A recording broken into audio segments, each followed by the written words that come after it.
Hello, ladies and gentlemen, and welcome to the Polyhedron Collidercast, episode 154, sponsored by Kienda. I'm Steve Tudor. I'm Andy Lewis. I'm Sid Gill. And I'm Rory Summers, and we here at Polyhedron Collider, at the forefront of gaming controversy, need to tackle the burning issue, which is around a lot of the Facebook groups, a lot of the Board Game Geek stuff at the moment, and that is, how is my beard looking? I've had a bit of a trim.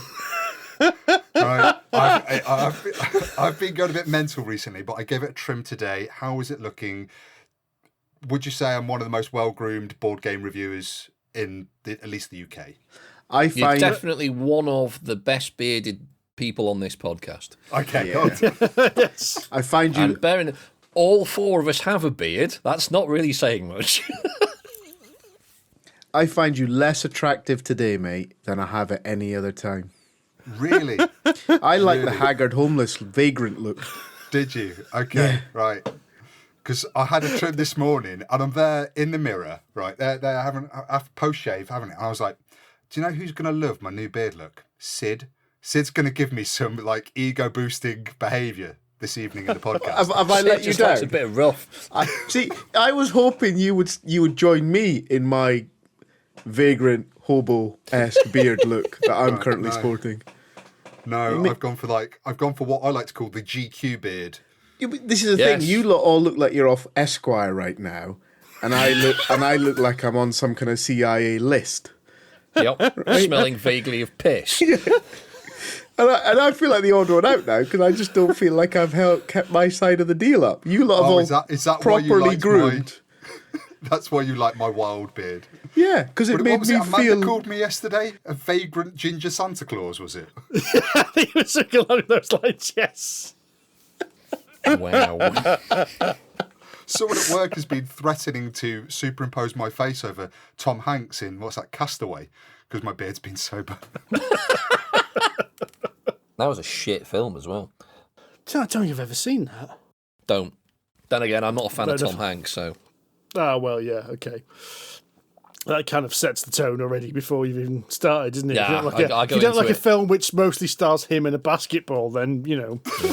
Yeah, probably not going to like the movie. You're absolutely right. Not interested, really. I'm trying to think of a way I can link Tom Hanks basketballs into our games, but I can't. I'm sorry, boys. I mean, there's no links I can think of. I can't even stretch one here. It would be a stretch. I mean, it could be, grooming and preening of beards could be something you would do while you're setting a watch, Mr. Tudor. Oh, whoa! Ooh. I like that one. Oh, I like that one. We'll go for that one then.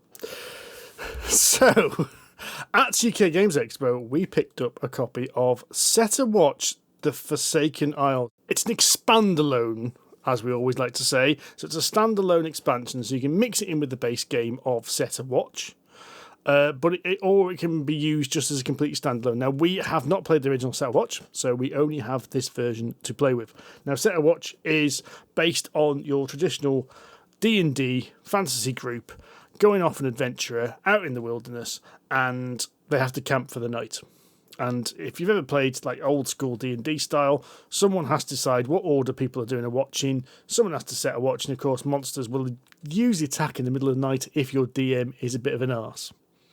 Which we and Andy tend to be, yeah. Yes. Yes. Oh, so, you've all taken your armour off and not posted the lookout. Oh dear.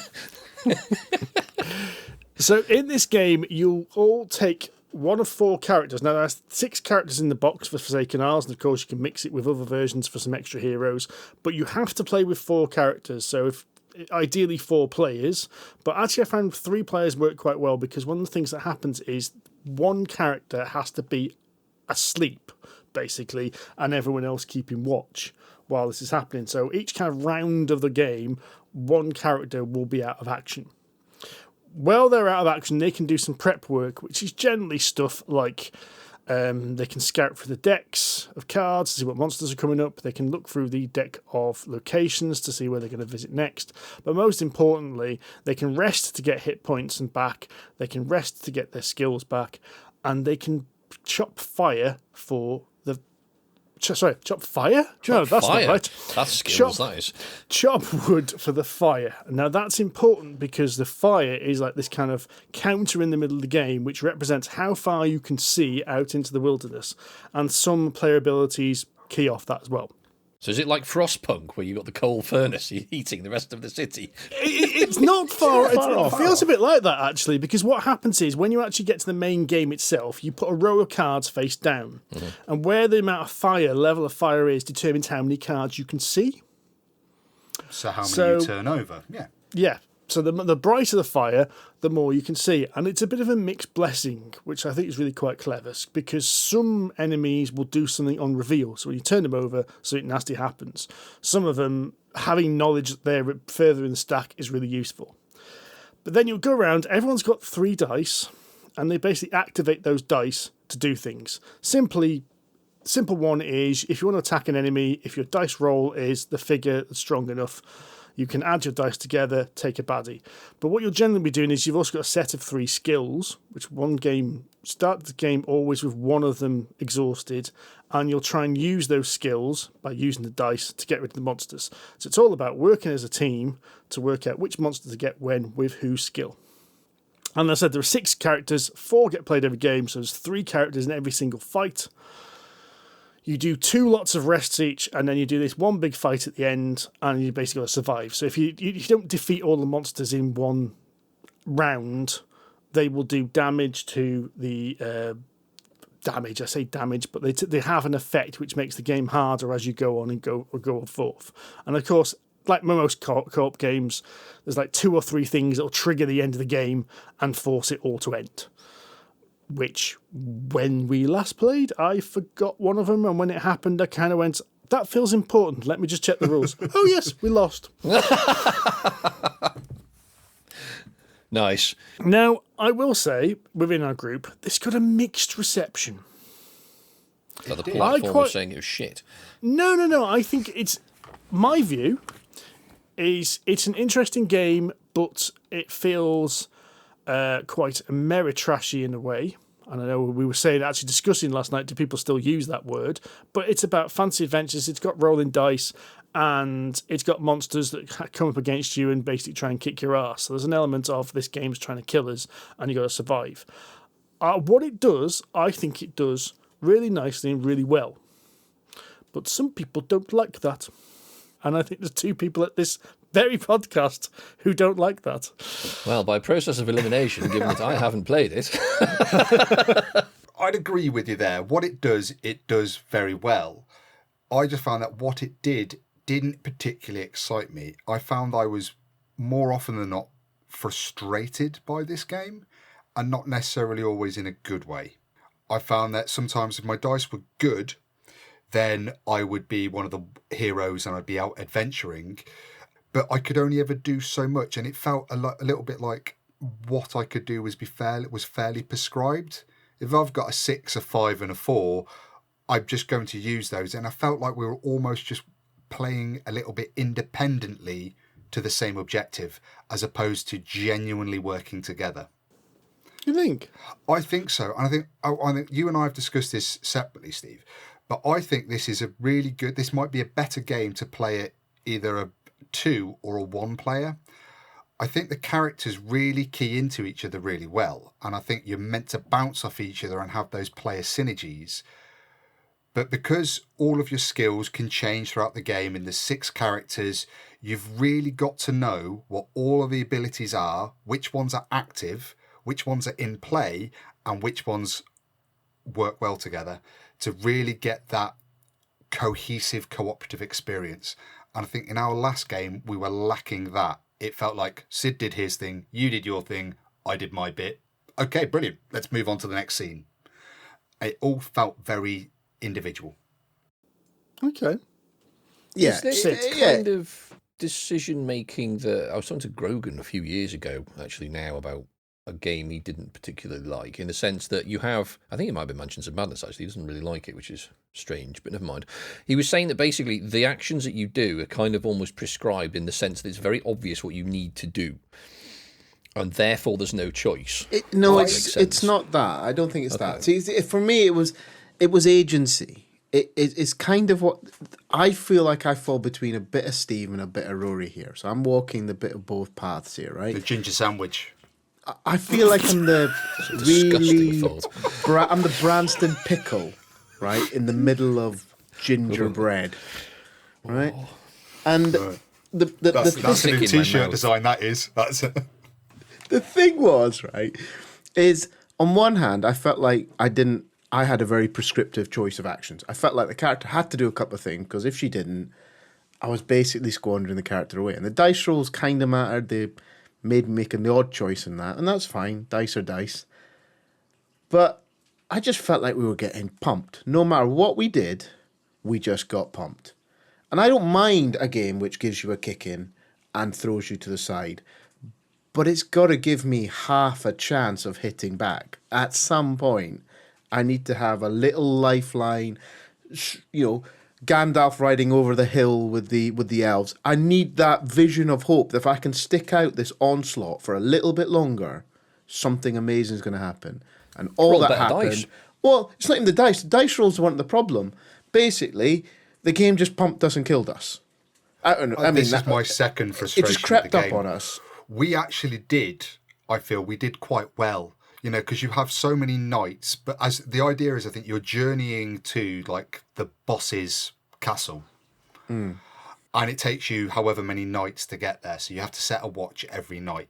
That's the kind of narrative. So you do these 6, 7, 9 levels, whatever it is, and I think we were getting through them quite well. I thought we did pretty good. We bossed, and then we're diminishing the horde, which is the cards that you add to the boss's level. But then you get to the boss's level, and we ran out of table space. Most nights you've got like 7, maybe 9 bad guys to fight between the 3 of you, and sometimes that's tough, achievable but tough. But you get to the final boss, and it was like, all right, okay, we need 73 cards. Oh, f*** off! That's just no. We're never going to do that. And the only reason it wasn't 90 is because we'd done kind of well before that. That was it. Okay. And you're like, what the bloody hell? What's going on here? Right? Why am I And then not it being rewarded for playing well? Yeah. Why am I being punished just because the game is punishing? And that really rattled me. That did. It also didn't help that my special ability, I had a sorceress character which basically used the campfire to scorch the enemies, and she was really powerful. To the So point powerful. She felt OP throughout the game, and it got to the end game and we couldn't put any more fire on the fire, so basically she was useless. Yeah. Which was it's just like, our ace in the hole for the dear. entire game was absolutely banjaxed by the time we got to the boss, and we didn't know that. And had we known that, we would have prepared and planned and strategized for it. But we had to play this hour and a half long game to figure that out, and that was another frustration. It was like it felt a little bit like it overstayed its welcome. Right. Oh, yeah. So it's because you can have. I mean, if you think about things like FTL, all the sort of the video games that they were popular. I don't know, 5-10 years ago. They were all procedurally generated, and a lot of them, the idea was you had to keep replaying them, but most of them were only sort of 5 to 10 minutes long each go. So it wasn't so much of a chore each time you went through it.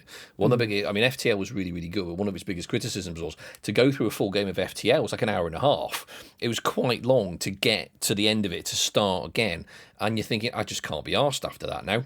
Was it kind of like that? Yeah, I think had the game been shorter and maybe we had more agency, it would have been, we've lost. Okay, well, we don't have to do much to tear it down and replay it. Let's just go again.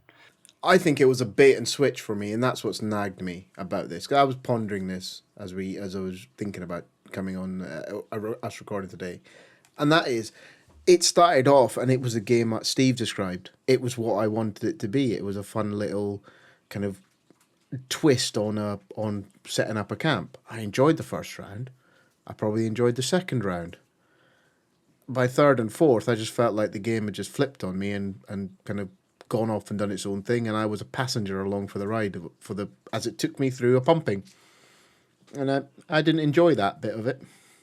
My criticism is the game length. It's supposed to be 60 to 90 minutes, and I do remember having a demo at Expo before I picked up a copy, and I was told it was going to be a 60-minute demo, and I remember I had another appointment at the end of the hour, and I think I bailed out 3/4, maybe 4/5 of the way through the game because I had to go do like another appointment because it was taking over that hour.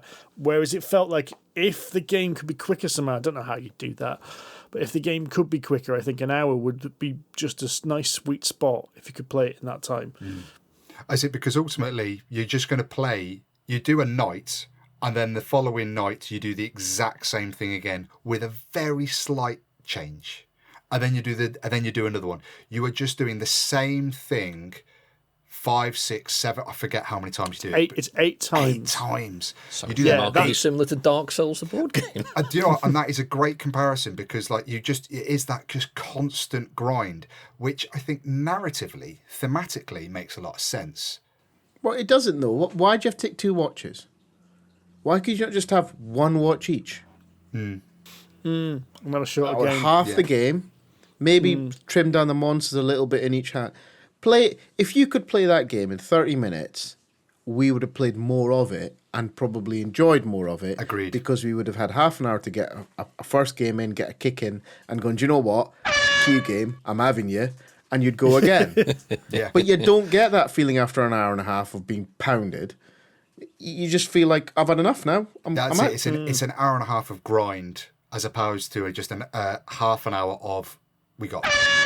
Do you level up after the end of each night, or do you get a benefit other than obviously whittling down the enemies at the end of the game? When you rest, or when you're taking the camp, when you're looking after the camp, you can unexhaust your abilities and Or stuff get a like new that. ability and swap new abilities in.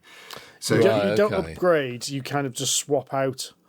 So you can tweak your abilities based on like how the rest of the group's doing, which is quite good because it means that if you find like one of your abilities a bit useless because it's mirrored by someone else, at least you can swap that out and get one of your other abilities. You The reason- basically have. Sorry. The reason I ask is that could you make the game shorter by either giving yourself just an extra level and removing 2 or 3 of the nights before of the grind, or if there isn't any leveling up, just wipe out half the bullshit and just go straight into like the night before the boss battle, for example. I think it's a valid point. I think if you did 4 nights rather than 8. Yeah. The only other thing is rather than you don't level up, but you do get cash to buy equipment, which you can buy like potions. Most of them are 1-use items.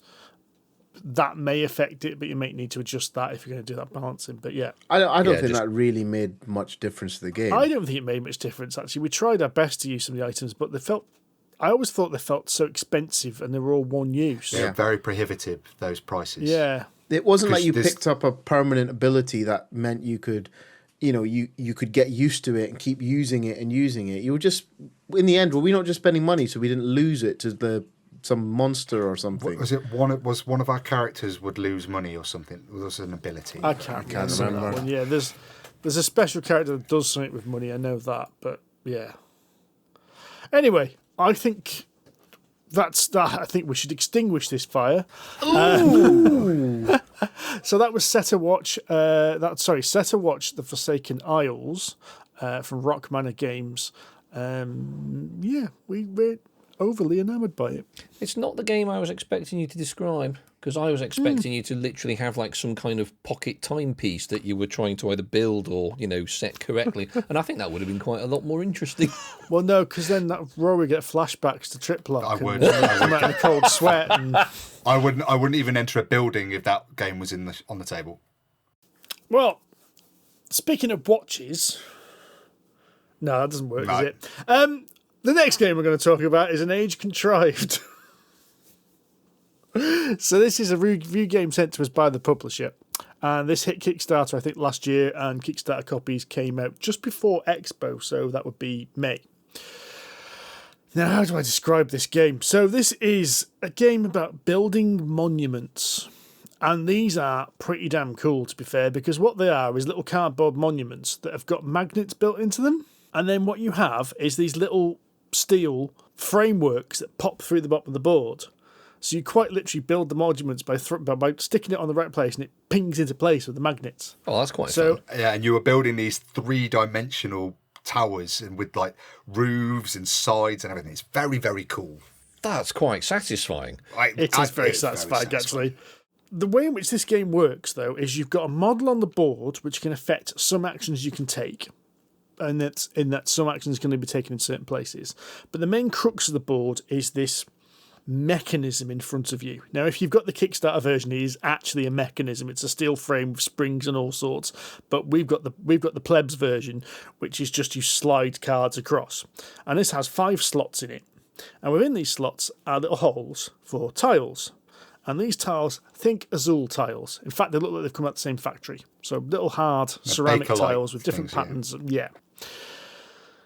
You have 2 rows on this, and basically where the bottom row is the action you can choose. So you can only take an action if you've got one of these tiles in a particular place in the bottom row. So that determines what actions you can take. 5 different actions for 5 different slots. So, of course, you can only take an action if there's a Bakelite tile there.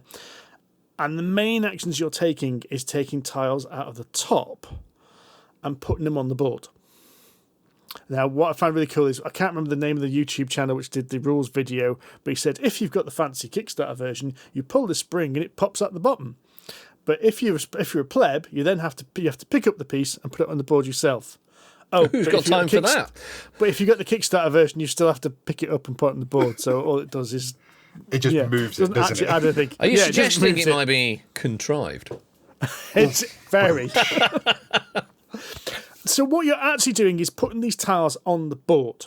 And to do, basically you are building these monuments by having so many tiles. When each piece of the monument has enough tiles on it, it gets built. Everyone who contributed to that level of the building gets a bonus, but whoever contributed the last bit allows them to put their piece in a certain area of the board. And would you believe it, we've now found it's actually an area control game. Ooh. Yeah. Because all the scoring is about having tiles on the board in certain places. Now, it's for building monuments, it's for achievements, and there's also like places of power which you can add tiles to as well in a similar way. But if you boil it down, it's a fancy way of getting to area control. Now, I should say, we reviewed Castellans a few weeks back, which we said was another fancy way of doing area control. We did. And we were a bit unimpressed. This is a much more interesting area control game because you don't realise it's an area control game until you actually get to the end and start scoring and go, oh, I didn't actually get enough tiles out, did I? I was so busy trying to make this monument that looks pretty, I completely forgot that what I'm supposed to be doing is getting tiles on the board. Yeah. Every player has a different ability. So each character is different, but you all start exactly the same. But as you level up, which is bizarrely, you level up by placing bridges on the board of all things. That reveals new abilities, which means that everyone starts to be a bit different after that. So once these bridges go on, things change. So certain abilities allow you to refresh your tiles quicker, which means you can do more actions. One allows you to use tiles so you can take any action you want. The character I played in the last game moved quicker and got bonuses for moving, so I moved around the board and got loads of bonuses from the board. I rather liked it. I do believe, unfortunately, the rules in places are a bit contrived. Like, there are parts in the rules which you have to do in the exact order it says. Otherwise, things don't work. And, we talked about a few weeks back about some rules saying, I think it was Castellans again, where it says, like, roll the dice. Oh, pick up the dice, put them in your hand and roll them this way. And we all kind of went, oh, God, this is annoying. Whereas this game is like, right, when you refresh your board, slide everything to the left, move the tiles to the right, then fill in the empty slots. And if you don't follow those things in those orders, some of the special abilities don't work. Yeah. So you have to follow everything in order, which means it feels at times a little bit like, oh, I've forgotten that little tiny rule about how to do this. How does that work? Mm-hmm. But it's quite quick. We managed to play 2 games in 3 hours. And that was including Teach. Oh, wow, okay. And it's not short of decisions either during that time, because you are trying to think about which, as I said, it is area control, but you're trying to think about how best to optimize your little machine to get the actions you want and the tiles you want out. You have to also grab tiles from a reserve, which is another action, and you have to decide where in which you're putting them to try and get them on the right time, on the right place to get the bonuses. And you want to be careful which tile you're using to go out to do something, because depending on what tile you put out on the board, it can do different things even when it comes back to you. Are you boys describing a Euro game? Yes. Is this a Euro game? I believe it is Sid. I do believe that's the colloquial term, yes. But you're talking about monsters, and that sounds like a colour for a Euro game. That doesn't sound like a Euro game. No, I think the idea It is very colourful. I think there's an awful lot of lore around this game. I think the designers have almost written a story about it. So these models you're playing are actually avatars of the gods. And then these bridges you're building are bridges between different lands. So you're essentially spreading your religion about the lands. And that's what the area control is. So you're trying to recruit people to your godliness to make you more godly. To make you more. So I want these monuments dedicated to me, my god, as I'm going around the world. And then as I move into new lands, different areas, that's where I'm building a bridge because I'm literally getting further away from my home base. And that's what allows me to level up. So I think there's fantastic lore around the game. I think it looks spectacular on the table. The components are wonderful. I really don't like it. I knew you were going to say that. Now, is that because of all the things you just described overtaking the game itself? No, I think this is, and I know this is very singularly me, I think although it is an area control game, there's an element of engine building to it. And it's making sure you've got the right piece in the right place at the right time and converting this to that. And I really struggled to key into the game. It took me, when we played our first game, we took an hour and a half. It took me about an hour to figure it out. Okay. And then by that point, it was too late. And then we played our second game and I was like, I've got this figured out now. I know what I'm doing. And I did so badly. And I just couldn't get this game. I could not get this game to work. And I see, Steve and Adam at the table, and they're going, right, I'm going to do this, and I'm going to do this, and I'm going to move this along, and I've got this, and I'm going to do this, and I've got that, and I'm going to build that, and then I get this power, and I get that unlock. And I'm like, hey, I'm just going to move there. Because I can't figure out how to do it. I couldn't see. And then we use the analogy here that, some games you can see through the matrix. For this, my monitor wasn't even on. Right, this game made no sense to me. Mechanically, I get it. The turns, what I have to do, I get it. But turning that into anything resembling a strategy, no chance. That's all right, mate. That's what Architects does to me. This is, in fact, this is the exact opposite of Sand. We talked about Sand a little while ago, and Sand, I just saw that, got it, brilliant. Paladins of the West Kingdom, I played that a little while ago with Steve. I sat down, looked at the board, went, brilliant, got it, not a problem. This, I looked at it, I was just like, and even after several plays, I'm still like, I don't know what I'm doing. I just want to play with magnets. Okay, does it make you want to get it? Or is that turned you cold on the whole game? Because that'll be I think that's going to be quite telling. I think this is a game that I don't think I'm ever going to be able to understand how to play this game. And I can't, it's hard to put my finger up, but I found it very unsatisfying, failing every turn for multiple hours. Yeah, but I find work unsatisfying, and I still go back every other day. It doesn't mean you are paid for that, though. That doesn't mean, because you're sounding like you want to go back and play it again, and I can't work out if you do or don't. See, I found it satisfying because I could, and I won't even say I saw for the Matrix, which is the analogy I've used, because there's definitely a couple of levels above in which I could do, because there are several different types of tiles, and where you load them into your little machine is important, and I couldn't get that bit. I just put tiles down about, right, I need to go grab those two monuments, those require those two tiles, so I need them on my top row. That's all I did for that. But there's like another level above where you're trying to work out which tiles are on your top and bottom row, thinking ahead. But I was doing this thing where I was trying to be reactive and trying to chain moves together, like, put that one tile on that monument, that completes that monument.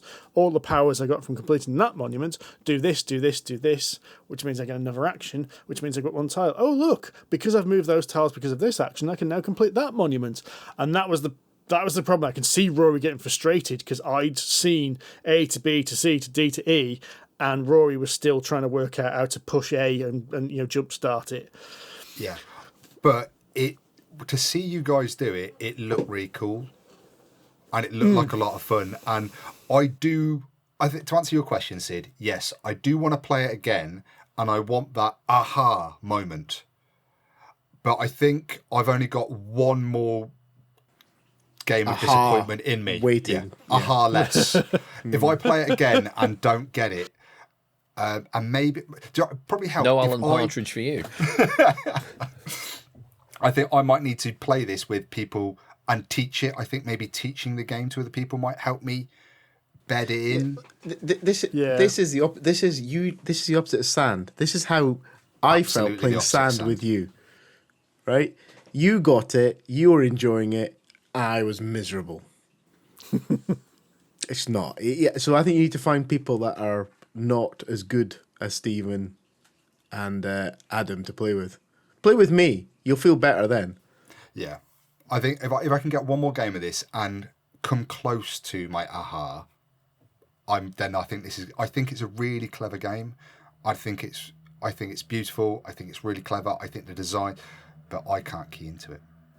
It feels quite unique to me as well. Yes. You mentioned the Euro word earlier, and Sid, it does definitely fall into that because there's no randomness in it. You have complete control over everything you do. You decide what items to put in your engine. You decide what tiles to put into the slots in your engine. You decide whether you want to push the engine once or twice, provided you've got the power up to do it. You decide which tiles you take out of the reserve. You know what order the monuments are going to come in. The randomness is basically a bit of setup randomness about what tiles go out to change the board a bit, and of course, what are the random effects your opponents are going to have.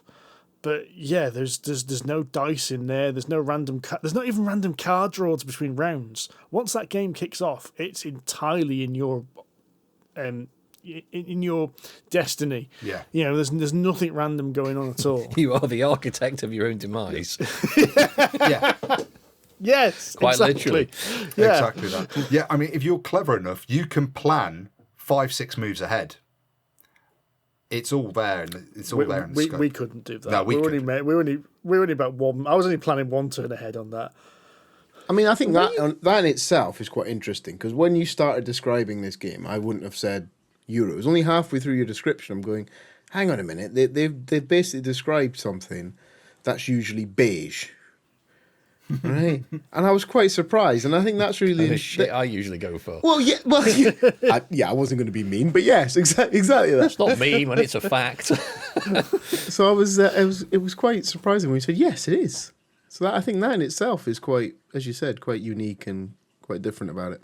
The way you guys have described it almost reminds me of Black and White. Remember Peter Molyneux's game with your creature and your temple? Yes.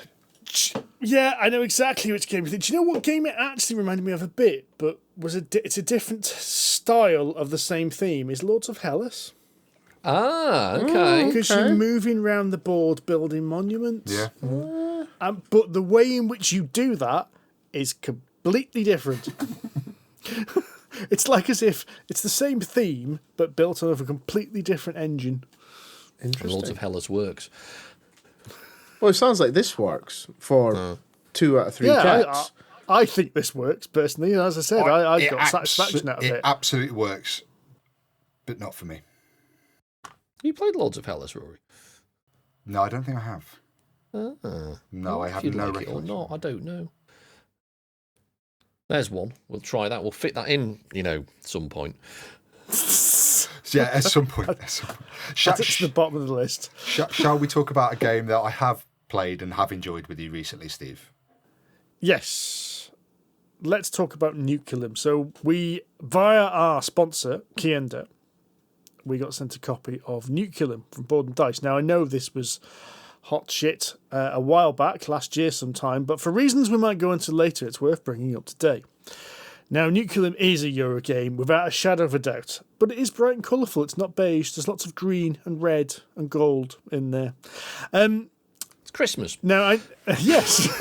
Now, I know Andy has described this game in the past as brassage because it mixes elements of brass and barrage. Yes. And I think it's very apt because in this game, you are generating power to power your buildings. And the way in which that works is very similar to brass. You put buildings down on the board, you then have to generate power from generators on the board to do it, and to get power to those buildings you have to build railway lines. And the kind of barrage element is at the end of every, I'd say round, but the certain stages in the game, you have to put stars on an achievement track, and ideally you need to get more stars than you did last time. You need to constantly be doing more work and building more, lighting and powering more buildings.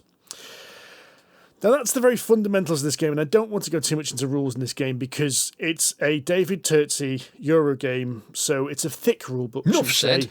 with lots of different case kicks off bases B, on it. kicks off C, kicks off D, E, F, G, H, I, and J. And if you're really clever, K, L, and M as well. But not under Z. So, but the clever thing, TM, with this game, and I do really like this, is your action tiles. You slot them into the top of your board, and every single action tile has, well, apart from one special one, has 2 actions on it. But your action tiles are also the rails. So you either slot them into your top of the board, spending them, like this is your action, you get these 2 actions, or you place it on the board with a worker to build a rail. And then you only get those actions if you've managed to match the colour. Which also means the more rails you put down, the less actions you have available. So one of the actions is get more actions.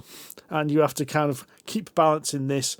You've got workers, which are not really workers. They go on rails to denote who owns the rail, but most of the time they're also spent for doing things, building things, and they're spent.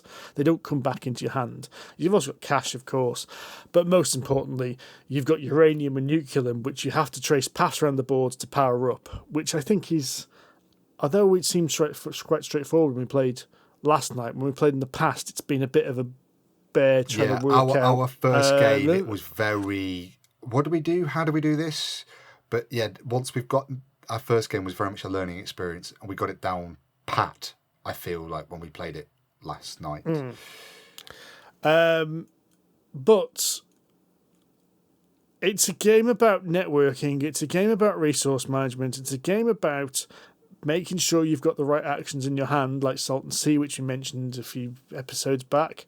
And all in all, it's a bloody good Euro. It's a fantastic game. This is utterly, utterly engaging and brilliant. Thought-provoking from the very first action of your very first turn to the very last moment. Your brain, the cogs are going at full tilt when you play this. I'm going to sit quite smug now and say, I told you. Now, you played the prototype, did you, Andy? Yes. I think it must have been last year, so 2023, possibly even 2022, when I was up at Aircon. It was 23's Aircon. I think it was 23. Yeah, I don't think it was 2.5 years ago. And Davey T was there demoing it just before it came out. So presumably, I guess it came out the Essen that year. Yes, I think so, yeah. And yeah, so I managed to sort of sit down, and he basically said, don't take any photos or anything yet, you're not allowed to, if I remember rightly. But yeah, I mean, even he adopted the term brassage because he appreciated why, which was quite cool.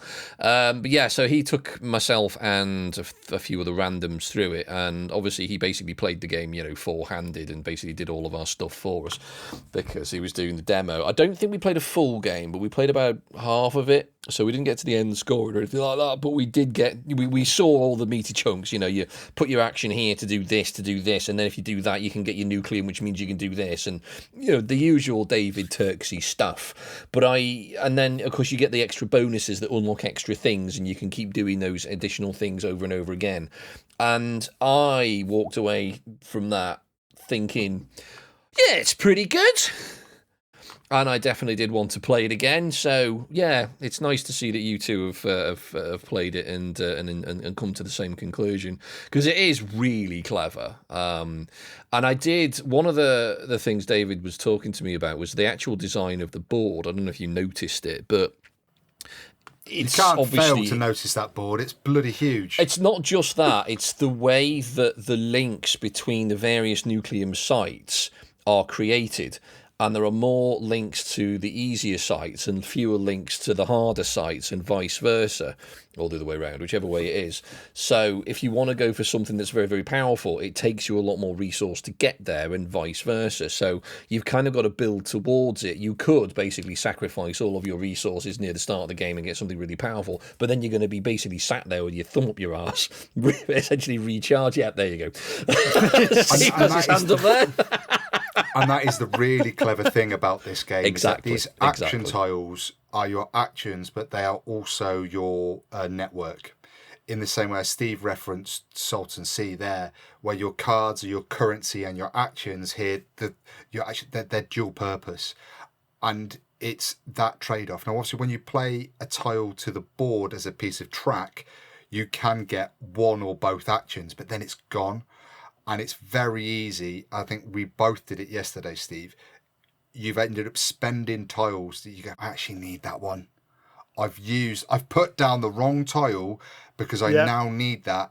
That was going to be in 2 turns' time. I was going to use that to do the action. Yeah. Then there is a get out of jail free card, which is a special action tile which allows you to take any action, but it's only 1 rather than 2 actions, which is on a normal tile. So it is a right. This is my get out of jail card when I've screwed up, or I want to do an action twice and I don't have the action tiles.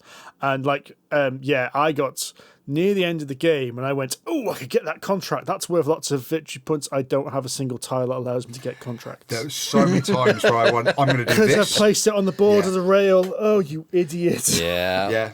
You do get so this many times I go, I'm going to build that building, and then I'm going to power it up, then I'm going to get that contract. These are the things I want to do, and they're the order. And you look at your tiles, you go, I can't do any of that things. I can't do...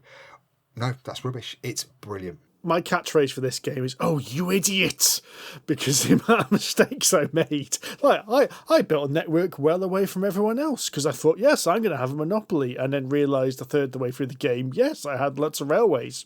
You can't do anything with them. You can't do anything with them because I didn't have any power stations. Yeah, it's a really, really clever game. Because I started my game doing something similar to what you did, Steve. Was I'll just go over here because that's clearly the obvious win. David's like, don't do that because you'll have nothing left. Oh, good point. I see what you've done there. So yeah, you start off smaller because everyone needs to start off smaller. There's more competition for the smaller areas, so everyone has to sort of build outwards. And yeah, it's a really clever game. I mean, David does build clever games. They're always really, really well thought out, but this was very, very good. Everything linked to everything else. You can never do everything you want to do. It has all of those fantastic elements of a really great Euro. There's never enough actions to do everything, so you have to do as much as you can with what you have. I love the way this game escalates. Those first few turns, the actions, what you're doing is actually quite simple. But the game very quickly ramps up, and then once you put that first star down on the lower levels, you go, right, now I've got to get significantly higher than that or significantly lower because I can't double bank in a band. And the way you then have to start thinking, the way you have to start planning, building on the infrastructure from your last series of turns, because you have at the end of your turn, when you've run out of actions, you can recharge, and every recharge is essentially another chapter, and you have to build on the previous one and the foundation to get bigger and bigger and escalate. And as you do that, the game escalates because all the other players are doing that. So the board's getting more full, resources are getting more scamped, they're getting more expensive. The complexity is ramping up with each and every turn, but it happens at such a steady rate that you can cope with it quite straightforwardly, I find. I thought the recharge was interesting as well, because recharge is basically you're saying, I can't do any more actions. So you've either filled up your action slots on your board or you've run out of tiles in your hand, usually. But at that point, you've got to commit and put your achievements on the tracker, which is this kind of barrage element of going up. And the amount of times it's like, I don't want to recharge yet. One more star, and I can recharge. I can't get that one more star. No. But yeah, it's a really difficult decision when you do that. And then there's bonuses for if you can recharge last, there's other things for you there as well, which makes it interesting. And the points as well. There are so many different ways you can gain points in this game. So like Steve and I have finished this game, and every time we've played it, our point scores have been so close. There's just been like maybe 4 or 5 points in it max. And the way we've both achieved those scores have been different in every single game. Well, that's good. That's nice when that happens. Lots and lots of variability. And there's lots of variability just in the setup as well, what tokens come out and where they go and stuff. It's a great deal to revisit this, and I'll get a fresh experience next time I play. No, I really enjoyed it. I think it's an excellent game.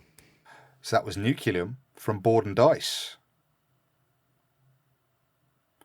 Shall we move on to the finale of the show?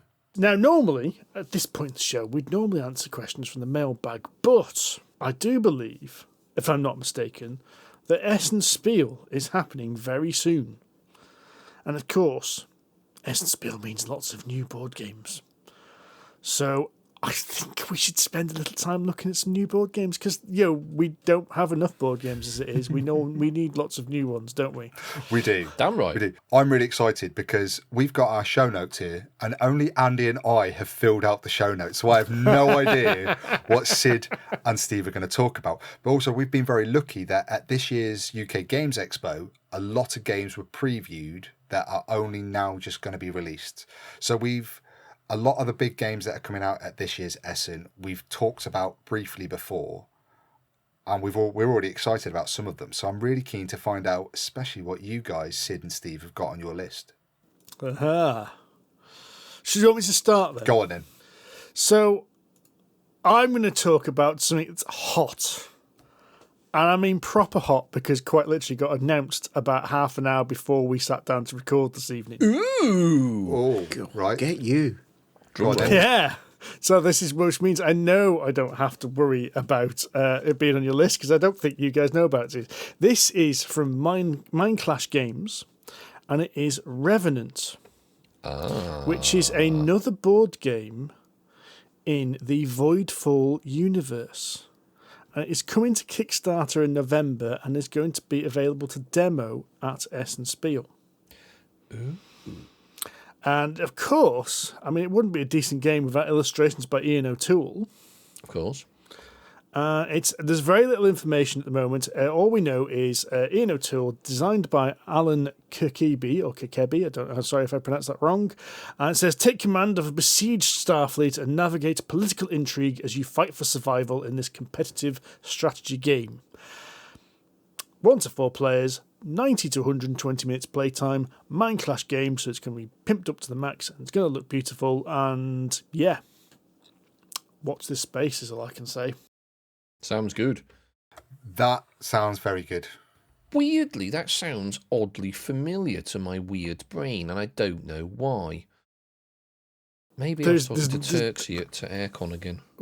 It might be. Maybe. I mean, I know next to nothing about it. As I said, it's just been teased, so there is very little about it. There's no pictures yet, so there might even be more information about this once this podcast goes live, for all we know. So, standalone competitive worker placement game of shifting allegiances set in the Voidfall universe.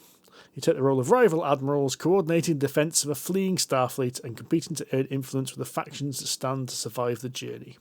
Sounds good. Good. I am interested in this as well. I really, really enjoyed Voidfall. I forgot the name of it there, but I really enjoyed Voidfall. Yeah, that's a game I need to get to the table again. I think we haven't given that a fair crack yet. Again, I've still got to get it to the bloody table. We tried. My only experience of Voidfall was me and Steve being really hungover and not actually being able to properly play it. we were really far too ambitious with that, really, shouldn't we? We should have just gone for a walk with the dog. Yeah, we should have done. That would have been a much better use of that hour than what we attempted. Go on, Mr. Gill. Put me out of my misery. Give me a game you wanted to. Well, you're excited you know about what? For exactly the reasons you've described, Rory, I found this really difficult, right? Because I was looking at the list of what's coming out, and most of it is, as you said, well, not most of it, a large number of things on it are things that we've already spoken about. And I was like, nah, I'm not going to take the easy way out. I'm not going to just say pick, Horror on the Orient Express or something. Let's look, kind of drool over that for another couple of hours. or SETI or any of those other things. But then I also noticed another trend, which was there's loads of expansions. Mm-hmm. And then I thought, I don't really want to go down the expansions route. So I went in a different direction. Oh, I'm all over the place, Sid. Go on, where are we going? So I was looking at what's coming out, and it's a recently finished Kickstarter, as far as I can understand. And the game is called Tir na Nog. Ah, yes. That caught my interest. All right. And what caught my eye on this, really, it was a little bit of the name, the title. Excellent song by Celtic Woman, I might add. It's not. It's done. It's been covered by Celtic Women. I don't think Whatever. It was an original piece by Celtic Women. But anyway, moving swiftly on. It is a game with a really interesting drafting mechanic in it, which I want to poke at and play. But it's a game entirely about making stories and being a storyteller and creating, scoring winning combos of I don't even know how to describe it, but you're basically trying to score maximum points from drafting cards, playing them on from a tableau, playing them into your own hand, and then playing them again on scoring lines, essentially. But the really interesting bit is you create this weird grid draft, and then using meeples or tokens, storyteller tokens, you as players do a reverse draft to then pick cards back up again. And it just looks really odd and weird. And then I saw the artwork and I was hooked. It's Celtic, kind of gothic almost. It's very pretty. It does Pretty look art. beautiful. And the whole game just suckered me in. And I'm gutted I've missed a Kickstarter. And I want to play it because the mechanic just seems so different to anything else that I've seen before. It's hand management, there's drafting, there's like a fantasy theme, there's some worker placement going on when you put your meeples down to pick your cards back up. It's got a bit of everything I love going on here. And it's Celtic, which can't be bad. Well, absolutely. It's the wrong side of the Irish Sea Celtic, but we'll take it. Oh, Well, Hey! apparently it's in Scottish mythology as well. Apparently, it has a Scottish Gaelic terminology for it. So I've never heard of Tir na Nog before. It's apparently the Celtic otherworld. Yeah, it's like a fairy realm kind of thing. Yeah. See, I wouldn't know that. I'm too south for that. it's a new in as far as I'm concerned. But yes, so that's where I've gone, Rory. Great shout, somewhere mate. I didn't even expect myself to have gone. But it was the kind of game that, I reckon if we had been walking around Expo, I would have been drawn in by the artwork alone and the weird 100%. I drafting would mechanic. have been by your side to go check that out. It's a great show. Right, Mr. Lewis. well, I'm not sure where to start. I'm going to start light, which I know is not like me. Going in heavy. But I have found a game called Polaris. Now, as a former astronomer, astrophysicist, this kind of appealed to me, mostly on the theme alone. But I do quite like the idea of this. So the idea is Polaris being the North Star. It's the one that's just sort of off Ursa Major's backside, if you know your radio around the night sky. You basically are building constellations around this rotating board. Hang on. Didn't we play a game about building constellations with you at Aircon? Well, see, this is the other reason that this appealed to me. Yes, so we played Solani at Aircom, which was by Final Frontier Games, which is essentially it's an abstract game, but you're basically placing tokens on the map, and you're kind of scoring points by putting down these little stars on the board, which kind of link together. But this is very, very, very different. Now, I did have its sister game, The Girl Who Made the Stars, but I ended up selling that because I didn't find it quite as interesting.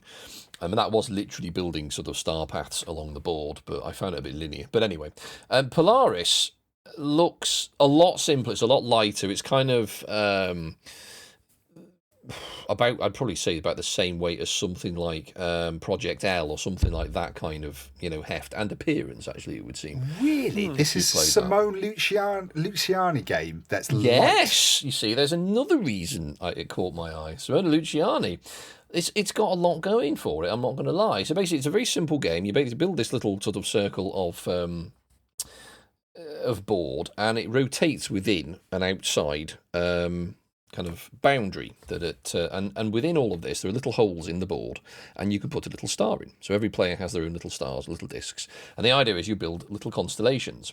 But of course, the game is constantly changing, and you can play things like shooting stars or moons and things like that, which scores you more points. Now it only lasts, I think it's about an hour. The game, it's supposed to be quite short, which I thought was quite appealing. It's the theme more than anything else, but especially with the designer, the style of game as well. I thought, yeah, that sounds quite fun. Okay, I'd like to go on the record and call bullshit, though. I don't think this game's going to be light at all once you actually get it in front of you. Well, you see, that's not necessarily a bad thing. I reckon it's going to be light on rules but heavy on crunch, and that we do like.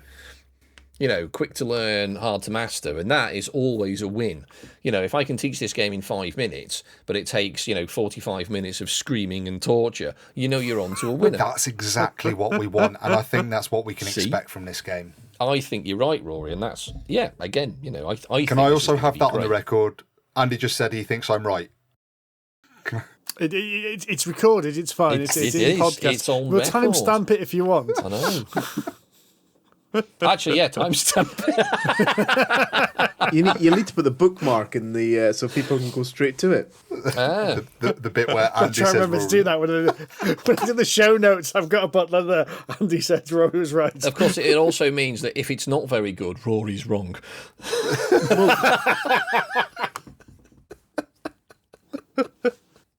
It's a double-edged sword, I'm afraid.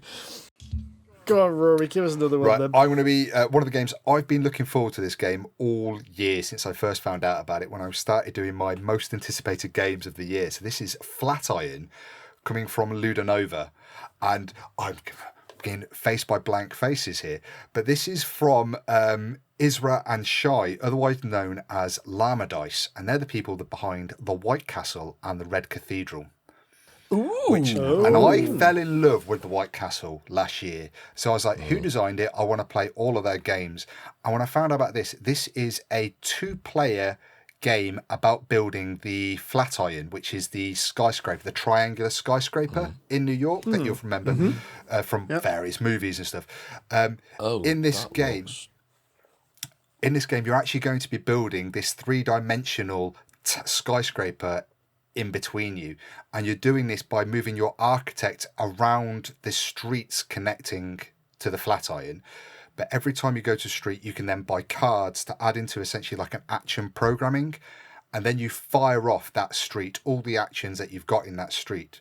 But your cards are two-tone, you've got a top and a bottom, and you can slot it under the bottom of your player board or the top of the player board, and then you fire off that street from top to bottom, and you have to execute the actions in that order.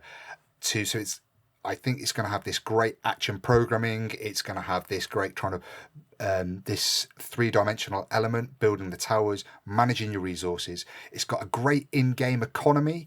How much the pillars and the floors cost changes turn to turn, player to player, based on the economy of what your opponent has got or what they've done. I'm really excited about this, mainly because of the designers, and it looks really cool. It looks really different. Flatiron, yeah, all over that. Well, that's interesting. When you're mentioning White Castle, yeah, I was surprised that you haven't yet mentioned the expansion that's coming for White Castle.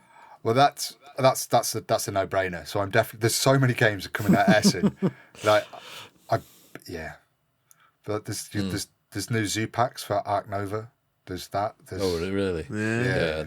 Alora's got her eye on the expansion for White Castle. Yeah, she really likes it. It was a terrifying amount of expansions. Yeah. So I'm very excited about Flatiron. Very excited about really the expansions. Very excited about the expansion for White Castle as well. I've been holding off buying a box insert for White Castle just because I know it won't fit the expansion at the moment. See, I'm half expecting an expansion to Salt and Sea, actually, probably in the next 6 to 12 months. Oh, yeah. And I think that will be an insta-buy, to be honest. Go on, Steve. We've done round the circle. Back to you then, mate. Oh, goes back to me. Right, well, I think it should be worth mentioning that really what everyone should go do is go back and listen to our UK Games Expo podcast. 100%. You should. Do that. Because there are so many games that are coming out that we talked about, and I feel as if we shouldn't repeat ourselves too much, but we talked about SETI, which is coming out, which is amazing. And we played that in Shackleton full. Base. We played that as well, yeah.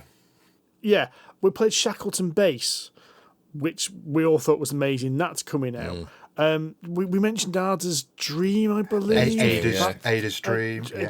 Yeah, that's coming out. So I don't want to. I really just suggest everyone go back and listen to that because there's so much stuff that we talked about them which is coming out. So I'm trying to find some kind of new, interesting stuff.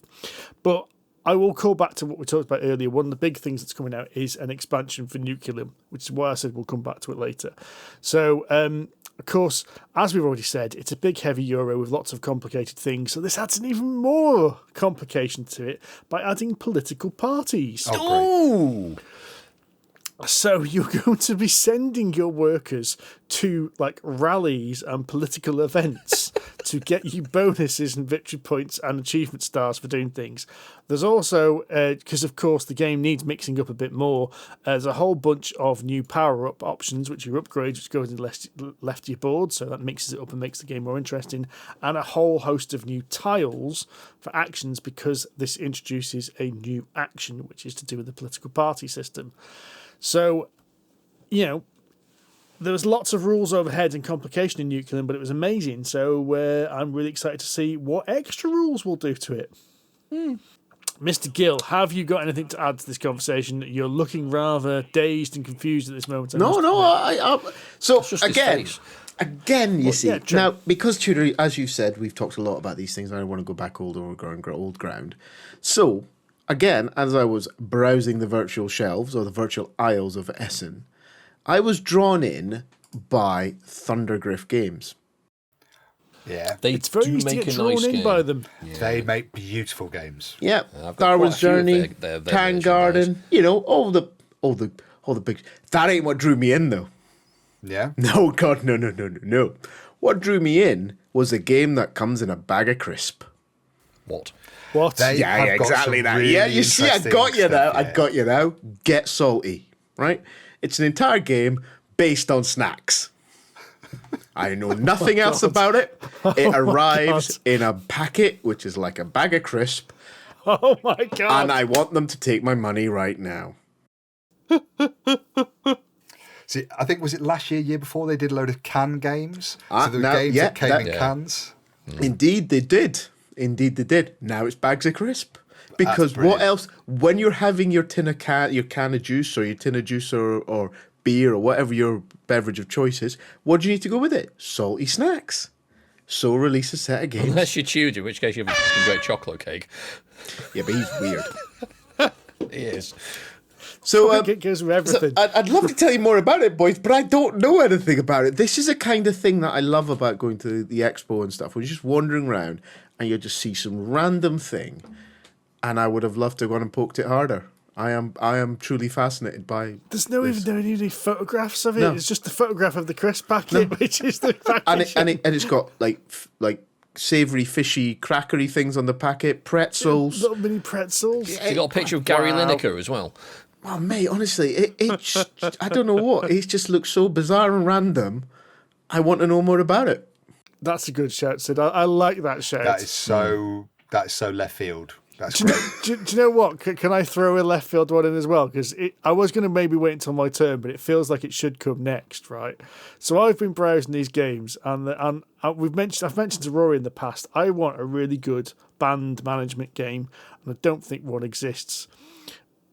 You know, every other game I've seen kind of that just throws the theme at it, but this is a De Vere game called Rock Hard 1977, right? And I was only drawn in because the player boards look like Marshall amps. Awesome. Yeah. And the trackers are the knobs on the amp. yeah. And they're 3D knobs. They're 3D knobs that you turn Oh, as that's well. amazing. Does one of them go up to 11? Yes. Awesome. Outstanding. I mean, I don't know what the rest of the game's like, but I want to play this game now. I mean, it's even got like a tracker, which is the switch, which goes for the different settings on the amp. It's superb. Is there a song you can play in there as part of your set called Lick My Love Pump? And set in D minor, the saddest of all chords. See, we need to play this game now. Yeah, we absolutely play do. This game Right, just, someone just buy put it. Spinal Tap. Yeah. God, it's have not to done. Spinal Tap, the board game. Outstanding. Andy. Well, funnily, we've basically said that that is Spinal Tap, the board game. I have found a game that I think is probably Red Dead Redemption, the board game. Oh, hello. Or Grand Theft Horse, as we used to call it. That's brilliant. I've never heard that. That's great. And this is called, what is it called? Bantam West, which is described by the designer, one Ike Brunicardi, as an ITS, immersive tabletop simulator adventure board game. Where so essentially each player has a different character or faction, and you are essentially building your town and bits of town on the wild frontier in the Wild West. So you've got to find sources of income, gear, shelter, recruit a posse, obviously. Everyone has to have a posse. And protect your homestead. So it is literally just like building something in the Wild West, surviving bandits, predators, cultists, weirdly. There's always cultists. And it really does just sound, because it's a complete sandbox in theory, looking at the description and the idea of the game. So you can basically go where you want, how you want, and it really is just Red Dead Redemption, the board game, I think. At least just that's how it sounds. And it does sound quite interesting. It does actually look pretty cool. I'm looking at the player boards now. Your player board's got you got the achievement list, which is called the to-do list. Buy a horse, purchase a weapon. See? I'd be interested to see how a sandbox game works within a board game, within the confines of a board game. Sure. Have you played Zia Legends of a Drift System? No. That's a sandbox game, which was like, you can do whatever you want. Very interesting, but sometimes frustrating. Okay. Is it because you want to go somewhere and there isn't a card for it? No, because you want to go there and realise you don't have the fuel to get there, so you've got to trade like sausages for 3 days. It's like basically it's Elite in board game form. Sounds ace. So you have to spend ages like trading just rubbish to get the cash to upgrade your ship to go hunt pirates. Sure. So in that very, very similar to Elite, basically. It reminds me, I haven't played Elite Dangerous for a long time. It's probably changed completely since I last played it, which was about 4 years ago. But it does work rather well on the old VR. Ooh. It's amazing on VR, honestly, because it's one of those games where 3D actually works, because it has infinite depth of field, it being space. So it actually works rather than playing like a 2D thing where two folk are just talking to each other. It doesn't work at all. Because you've got that fantastic depth of field, it really genuinely feels three-dimensional. And you zoom past the space station, you genuinely duck because you're thinking this back into it. It's fantastic. It's so immersive. But yeah, I haven't played it in ages. But yeah. So there we go. Grand Theft Horse, the board game. Bantam West, love it. Another game I'm looking forward to is Chandrigah. So this is by Tony Lopez, who designed Ada's Dream, which we've already mentioned, and is also published by Ludonova. So this is an abstract city builder where you'll be sending your architects around the city trying to construct certain buildings in certain blocks of the city, and also trying to add the correct type of building to blocks containing specialists in order to unlock your continuing player powers. And these specialists change every game as well. There's loads of them. There's also this really interesting dichotomy between the project cards that you gain and that as you'll be trying to score them, they'll tell you what you need to build and where, but they'll also provide you the buildings depending on where they go in your kind of below your player board, but you can never have more than 3. So every time you get a new one, you get some more buildings you have to get rid of and score an old one. So the order in which you do the game, order in which you make all your constructions and do stuff is really important. It's really bright, it's really colourful, it doesn't look like it takes up a huge amount of table space. And it sounds really, really interesting. I think it's really clever, and I think it's going to cause an awful lot of brain burn on top of some very simple rules. I mean, it says it's got a weight of about 2.4, so I would tend to agree with you there, Rory. And I have to admit, a couple of weeks ago we were sort of saying, what games do you love and you're not very good at, etc., etc. I mean, without them not being very good at, I really quite like a city builder. I'm not going to lie. Yeah. I really like them. And it looks quite good. I mean, I played Barcelona and was shit at it, so I guess it falls into that category. But this looks really, really good. Lots and lots of different variation. You're right; it's really bright and colourful. Stuff stands out, and I reckon it's going to be quite nasty as well, actually, because you're all going to be fighting for different blocks. I'll put one thing down, and I'll be called a variety of pretty words you wanted to go there instead. I then send that specialist off to the other side of the fecking board, and I really want that to unlock that power and stuff like that. I think it's going to be really interesting. So, dead keen to check this one out. Totally. It's a really lovely city to go to as well. If you want to go and play the game in the city. Chandrigah. Really interesting city. Now, we did see this game at Expo, but it wasn't available to play. Somebody was doing a demo of this, and I'm very, very intrigued. So I'm really excited to look at Civolution. Yes. Now, I am going to say this game looks like a complete table hog because the player boards look absolutely huge and there's a central board. And based on the board, it looks ridiculously complicated. So, of course, I'm immediately interested in it. Of course. It's weird now. We are now attracted to ridiculously complicated looking board games. Now, what Civolution is theme-wise, you're playing a god who is trying to raise your civilization. So this is, of course, based on civilization-style games, but there's a fantasy element to it. Now, the actual theme is you're trying to pass an exam, hence why you've got this weird computer console in front of you, and why, of course, you can play it over and over again. But it's basically a tech tree-style game. You are trying to build advantages to your civilization to make them thrive. And when I say the fantasy element, for example, the example it gives is, do you invent the wheel? Or do your followers grow wings?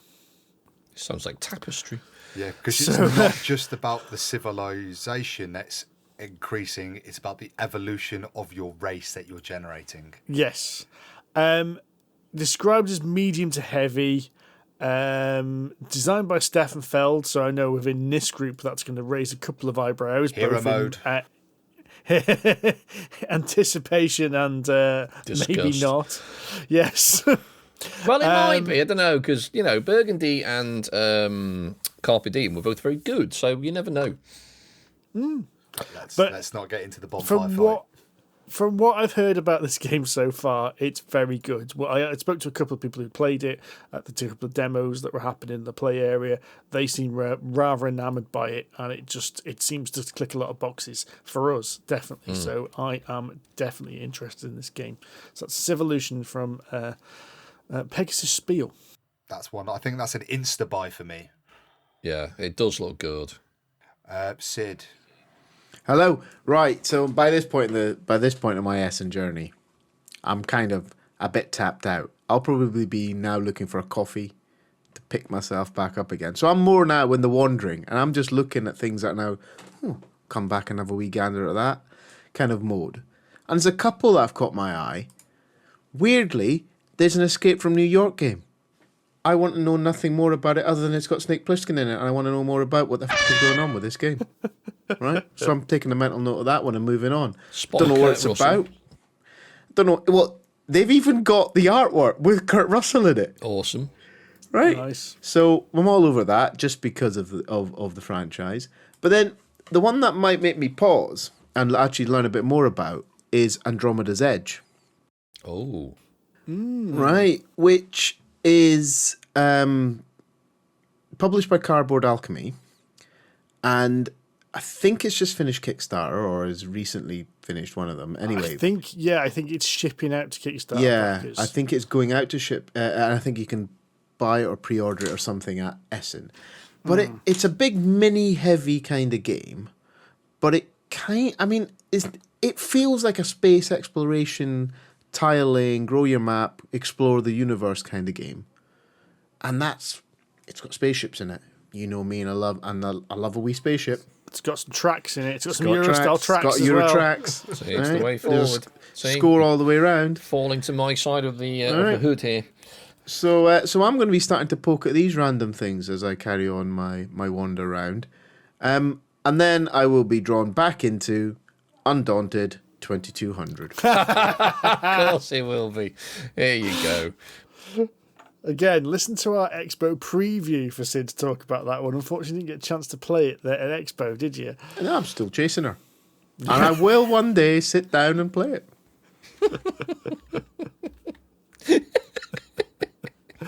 Right, who's left to go? Is it just Andy? Andy and me for our last Possibly. ones. Yes. Well, now I'm going to save the biggest and best till last, I think. I've been ramping it up to start small, go medium, and now we're going to go big with a heavy Euro. Of course we are.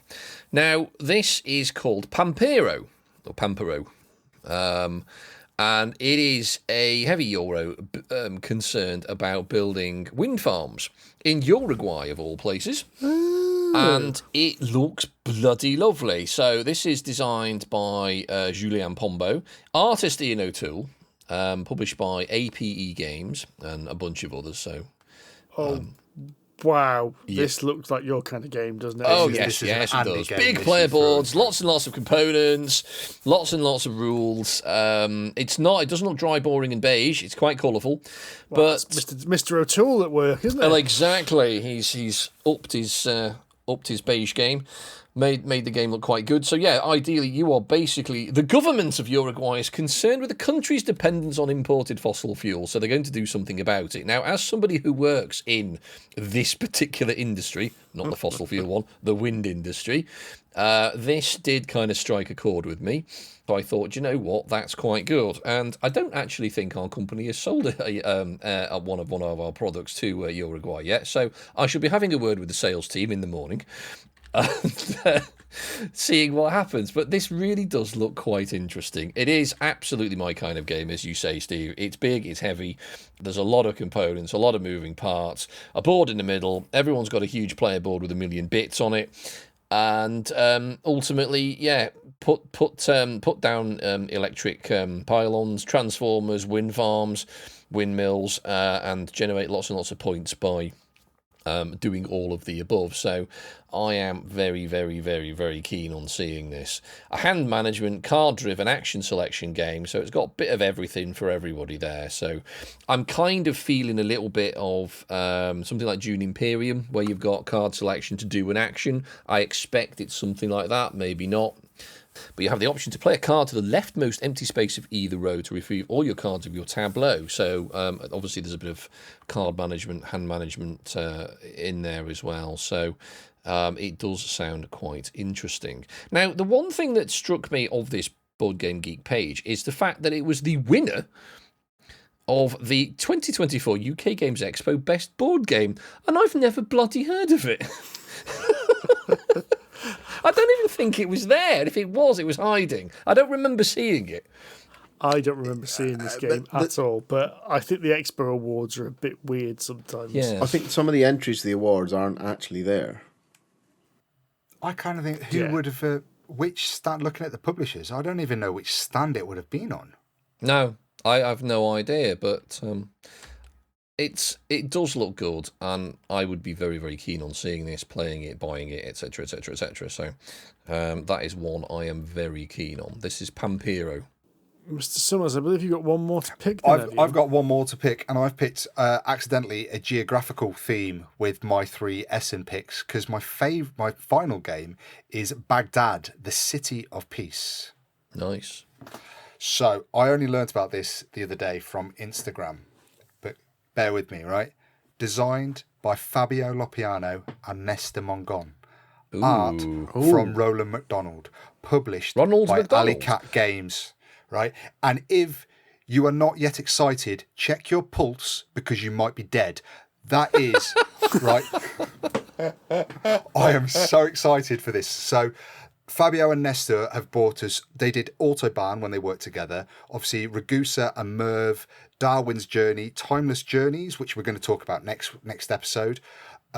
Roland McDonald did all the art for the Undaunted series, which we've just mentioned, Western Legends and Ruthless, one of my favourite deck builders. And Alleycat Games are just a stalwart of the indie UK game publishers. So I'm really, really excited. There isn't a lot of information. So this morning I actually hounded Fabio to get some more info about the game. And he very kindly came back to me, right?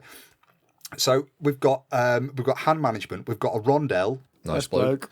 Thank you. Right. And worker placement.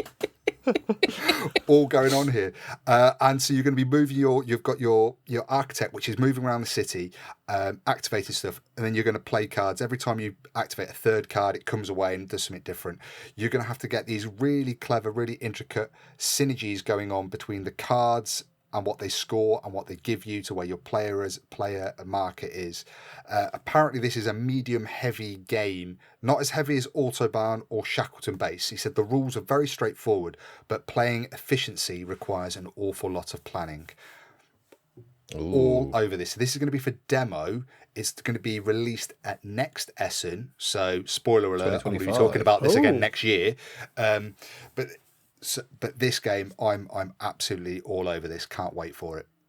Does sound good. Well, that's a good slice. I said it is worth going back to our expo pages because we talked. I mean, the games I'm really excited for is SETI because we've played it. Shackleton Base because we played it. I noticed there's an expansion for Far Away coming out. Yeah. Already? Jesus. Yeah. Expansion for that. I'm really excited about Duel for Middle Earth. Because that's a fantastic you played that, game. didn't you? I did play that. Did? I played that, loved that game, and I'm a Lord of the Rings, Seven Wonders Duel. Can't wait for that one either.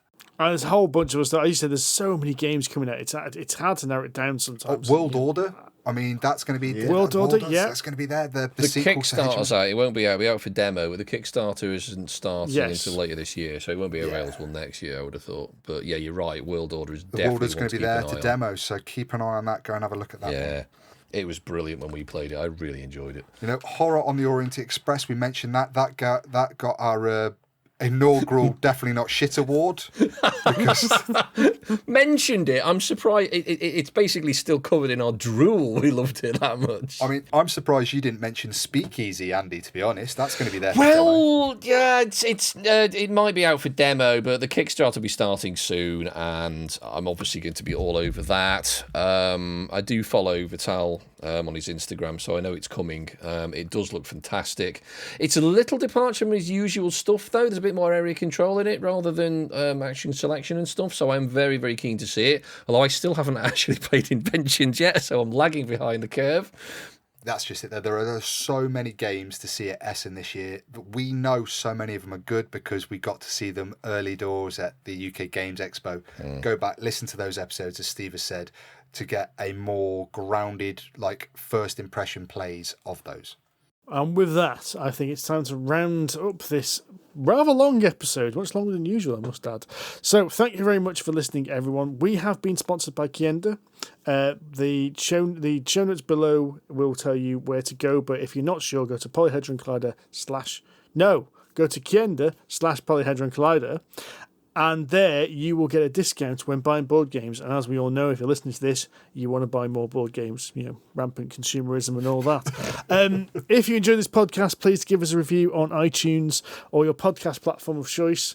Give us a like on all the socials. It really helps. Comments also help.